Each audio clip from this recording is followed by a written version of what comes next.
Natalie Harper had mastered the art of becoming invisible.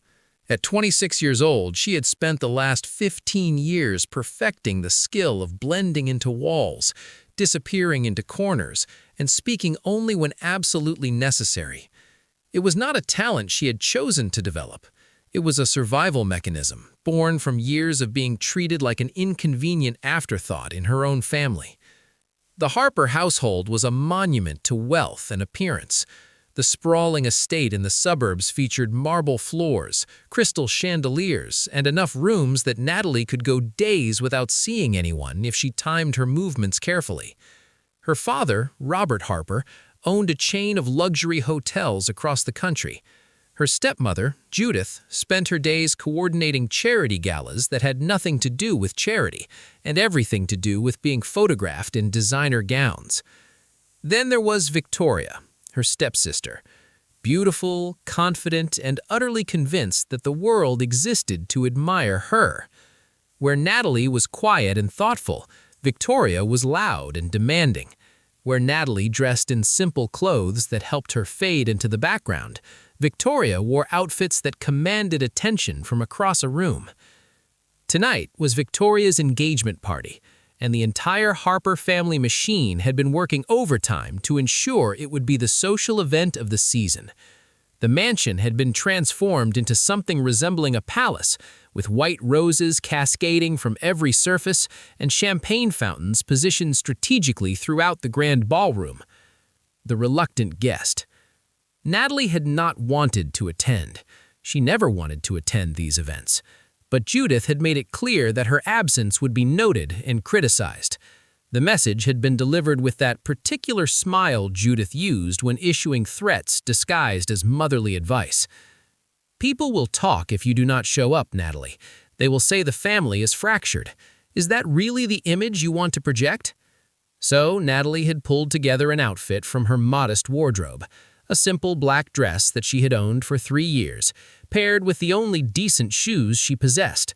She had styled her brown hair into a neat bun and applied minimal makeup. Looking at her reflection, she saw exactly what she always saw: someone trying very hard not to be seen. The party was already in full swing when she arrived downstairs. The ballroom buzzed with conversation and laughter.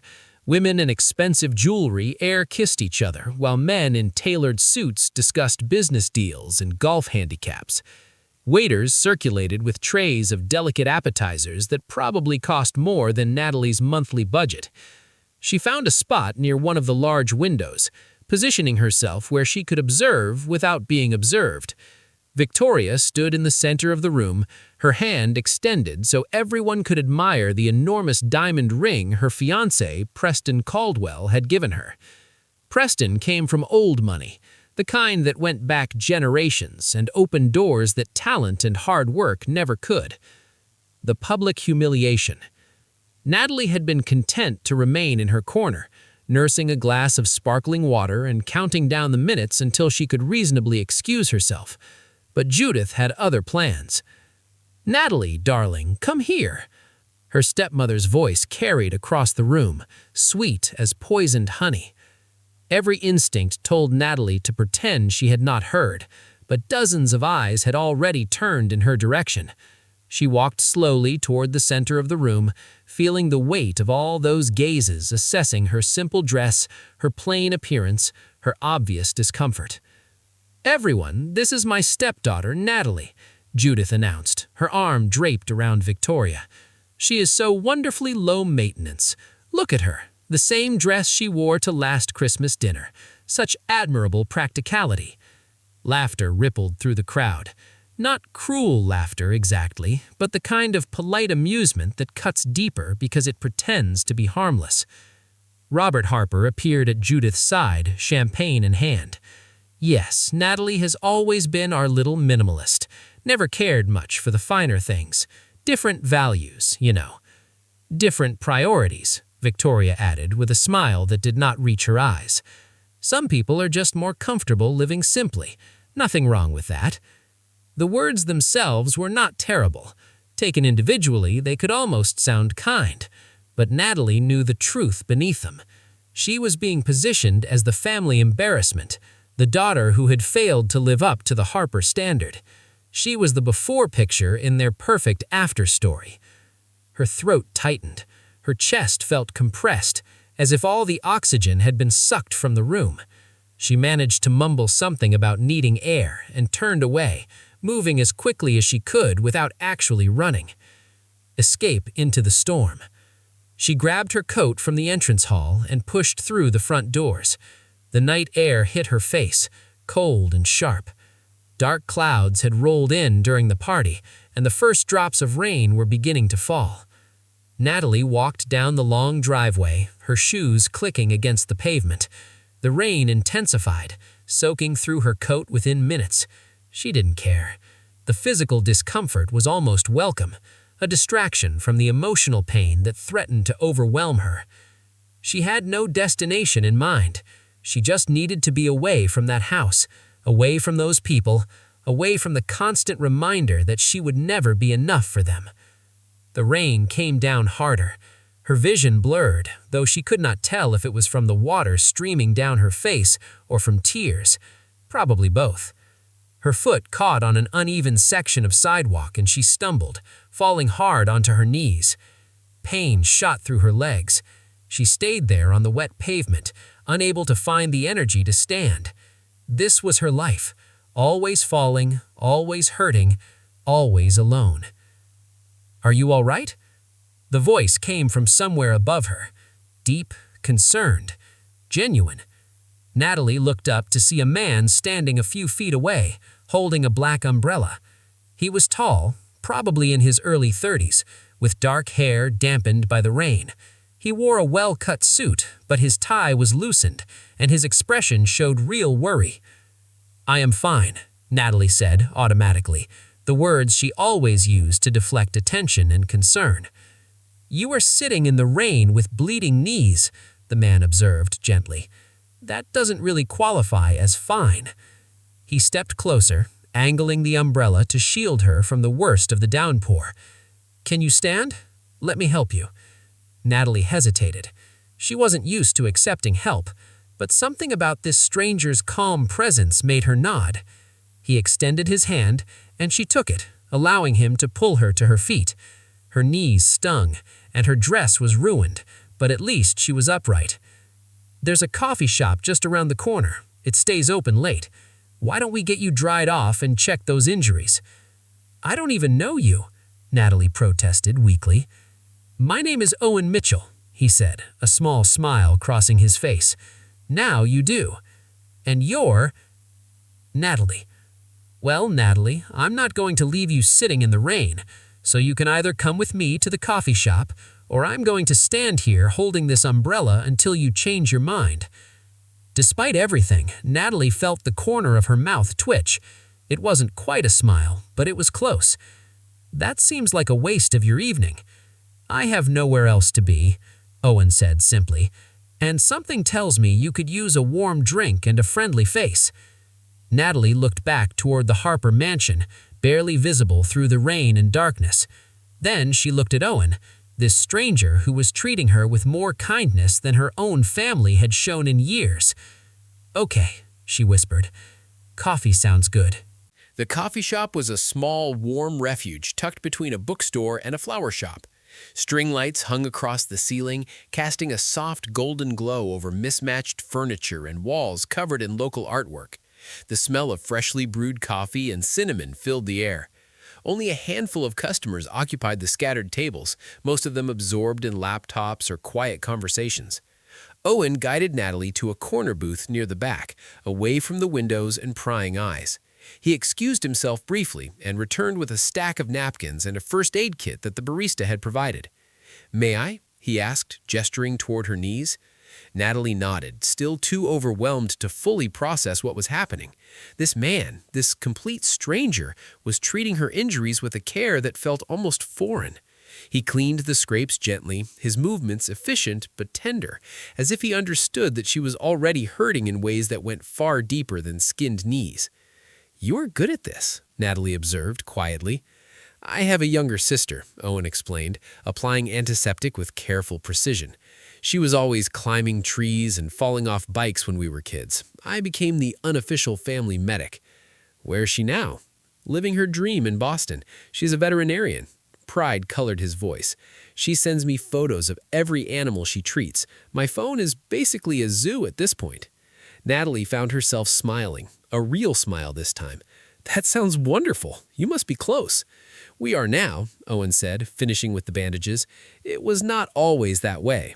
Our family went through some difficult times, but we found our way back to each other. He stood and moved to the counter, returning moments later with 2 large mugs of hot chocolate topped with whipped cream. I took the liberty of ordering for you. Coffee seemed too harsh for the night you have had. Natalie wrapped her hands around the warm mug, letting the heat seep into her cold fingers. How did you know I have had a bad night? Owen settled into the seat across from her, his expression kind but not pitying. People do not usually sit in the rain crying unless something has gone very wrong. You don't have to talk about it if you don't want to. Sometimes silence is exactly what we need. But Natalie discovered that she did want to talk about it. Maybe it was because Owen was a stranger, someone who had no connection to her family or their social circle. Maybe it was because his eyes held no judgment, only patient understanding. Or maybe it was simply that she had kept everything bottled up for so long that the dam had finally broken. Sharing the pain. She told him about the party, about Judith's calculated cruelty disguised as casual observation. She told him about Victoria's smug superiority and her father's willful blindness to how his new family treated his daughter. She told him about years of being made to feel small, insignificant, unworthy of love or attention. Owen listened without interrupting, his focus entirely on her. When she finally finished, her hot chocolate had gone cold and her voice was hoarse from talking. "I'm sorry," she said, suddenly embarrassed. "I don't know why I just dumped all of that on you. You probably think I'm completely pathetic." "I think you're incredibly brave," Owen said firmly. "Do you know how much strength it takes to survive in an environment like that and still remain kind? Most people would have become bitter or cruel themselves, but you have not. That says everything about who you are." Natalie felt tears prick her eyes again, but these were different from the ones she had cried in the rain. These came from being seen, really seen, perhaps for the first time in her life. "Can I tell you something?" Owen asked, leaning forward slightly. "I know what it feels like to be rejected by your own family." Owen's story. Over the next hour, Owen shared his own history. He came from a family of lawyers, generations of them. His grandfather had founded a prestigious firm. His father and uncles all practiced law. It was simply assumed that Owen would follow the same path. But Owen always loved buildings, not courtrooms. He was fascinated by architecture, by the way spaces could be designed to make people feel safe, inspired, or connected. He spent his childhood sketching floor plans and studying the structures around him. When I told my father I wanted to study architecture instead of law, he told me I was throwing away my future, Owen said, his voice steady but tinged with old pain. He said I was selfish and ungrateful. He cut me off financially and told me not to come home until I came to my senses. "What did you do?" Natalie asked, completely absorbed in his story. "I worked 3 jobs to put myself through school. I slept on friends' couches. I ate more ramen noodles than any human should consume, and I graduated at the top of my class." Owen smiled, but it was a smile earned through struggle. "It took 5 years, but eventually my father reached out. He had driven past a community center I designed. He called me and said 4 words. 'I was wrong, son.' Did you forgive him?" "Eventually, but I learned something important through that experience. The people who are supposed to love us don't always know how. Sometimes their own fears and expectations blind them to who we really are. That doesn't make their behavior acceptable, but understanding it can help us stop internalizing their judgments." Natalie absorbed his words, feeling something shift inside her. She had spent so long believing that her family's treatment of her reflected her own inadequacy. But what if that actually reflected their inability to see beyond their shallow values? An unexpected connection. They talked until the barista politely informed them that the shop was closing. Owen walked Natalie to the taxi stand, insisting on paying for her ride home. Before she got into the car, he handed her a business card. I know this might sound forward, but I'd like to see you again. Not because I feel sorry for you, because I genuinely enjoyed talking with you. You have a perspective on the world that I find refreshing." Natalie took the card, running her thumb over the embossed letters. Owen Mitchell, Principal Architect, Mitchell Design Studio. "I would like that too," she admitted, surprising herself with her honesty. The next few weeks unfolded like a dream Natalie was afraid to wake up from. 3 months after that pivotal dinner, Natalie's life had transformed in ways she never imagined possible. She had quit her administrative job at the law firm, a decision that had felt both terrifying and liberating. Owen had offered her a position as a junior design consultant at his studio, but Natalie had surprised them both by declining. "I want to do this on my own terms," she had explained over coffee one morning. "Not because I do not trust you or appreciate the offer, but because I need to prove to myself that I can build something independently." Owen had smiled at her with such pride that Natalie felt her heart expand. "That is exactly the right answer. But let me help you get started, not as a benefactor, but as a mentor and friend." With his guidance, Natalie had begun taking online courses in interior design, building a portfolio of her work, and networking with local businesses. She had secured her first official client, a small boutique hotel that needed a refresh on a tight budget. The project was challenging and demanding, but Natalie threw herself into it with a passion she had never felt for anything before. Her relationship with Owen had deepened naturally, like a river finding its course. They had not rushed into anything physical or made grand declarations. Instead, they had built a foundation of friendship, respect, and genuine understanding. They talked for hours about everything and nothing. They challenged each other's ideas. They supported each other's dreams. The first time Owen kissed her, it had been raining again. They were standing outside the studio after a long day of work, and Natalie had been laughing at something he said. He had looked at her with such tenderness that she had stopped mid-laugh, suddenly breathless. "Can I kiss you?" he had asked, always respectful, always making sure she felt safe. "Yes," she had whispered, and when his lips met hers, it felt like coming home. But while Natalie's world was expanding and brightening, storm clouds were gathering on the horizon. The Harper family had not taken kindly to her independence. What had started as dismissive comments had escalated into active interference. The family confrontation. Robert Harper appeared at Natalie's small apartment one afternoon without warning. She had moved out of the family mansion 2 months earlier, renting a modest studio in a quieter neighborhood. The space was tiny compared to her room at the estate, but it was hers, and that made all the difference.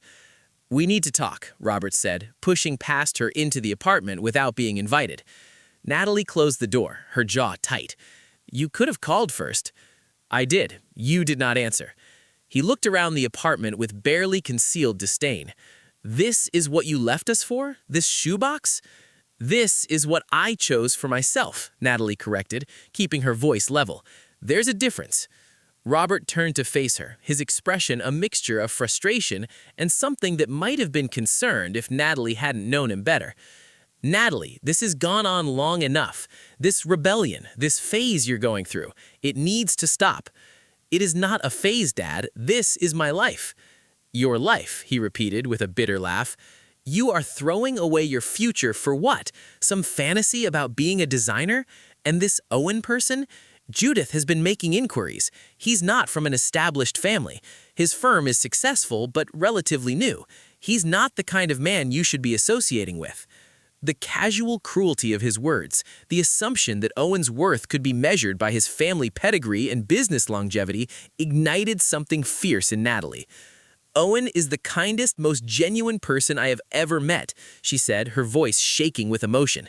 "He sees me as a person, not as a disappointment or an inconvenience. He encourages my dreams instead of crushing them. He treats me with respect and dignity. Can you say the same?" Robert's face flushed red. "I am your father. I know what is best for you." "No," Natalie said, the single word carrying the weight of years of suppressed anger and pain. "You have no idea what is best for me, because you have never bothered to know who I really am. You remarried and created a new family, and I became invisible. Well, I'm not invisible anymore. I'm done trying to earn love from people who are incapable of giving it." Robert, if you continue down this path, there will be consequences. I will not support this foolishness financially or otherwise. I haven't asked you for anything, Natalie pointed out. I'm supporting myself. I'm building my own career. I'm making my own choices. The only thing I ever wanted from you was to be seen and valued, and you couldn't even give me that. Robert stared at her for a long moment, and Natalie thought she saw something flicker in his eyes. Regret, perhaps, or recognition.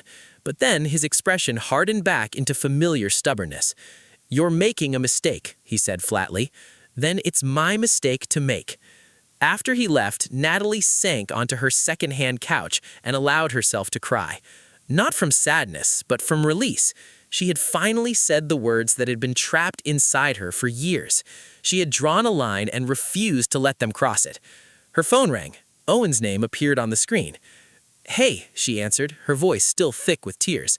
"What happened?" he asked immediately, that intuitive understanding that characterized everything about him. "How did you know something happened?" "I can hear it in your voice. Do you want me to come over?" "Yes," she whispered. "Please." Building something real. Owen arrived 20 minutes later with takeout from her favorite Thai restaurant and a bouquet of sunflowers. He didn't ask intrusive questions or demand explanations. He simply held her while she cried, his presence a steady anchor in the turbulent sea of her emotions. Later, as they sat on her small balcony eating pad thai and watching the sunset, Natalie told Owen about her father's visit. "I'm sorry you had to go through that," Owen said, his hand finding hers. "Family rejection never stops hurting, no matter how much we prepare for it."